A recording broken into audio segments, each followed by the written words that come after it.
പിതാവും പുത്രനും പരിശുദ്ധാത്മാവുമായ പരിശുദ്ധ തൃത്വമേ, ലോകത്തിൻ്റെ ഒരതിർത്തി മുതൽ മറ്റതിർത്തി വരെയുള്ള സക്രാരികളിൽ സന്നിഹിതനായിരിക്കുന്ന യേശുക്രിസ്തുവിൻ്റെ ശരീരവും രക്തവും ആത്മാവും ദൈവത്വവും അങ്ങേക്ക് എതിരായി ചെയ്യപ്പെടുന്ന അക്രമങ്ങൾക്കും ദൈവദോഷങ്ങൾക്കും അനാസ്ഥയ്ക്കും പരിഹാരമായി സമർപ്പിക്കുന്നു.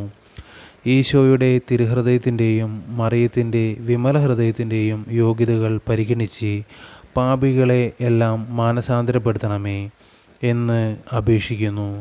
ആമേൻ. സ്വർഗസ്ഥനായ ഞങ്ങളുടെ പിതാവേ, അങ്ങയുടെ നാമം ഉചിതമാകണമേ, അങ്ങയുടെ രാജ്യം വരണമേ, അങ്ങയുടെ തിരുമനസ്സ് സ്വർഗത്തിലെ പോലെ ഭൂമിയിലുമാകണമേ. അന്നു വേണ്ടുന്ന ആഹാരം ഇന്ന് ഞങ്ങൾക്ക് തരണമേ.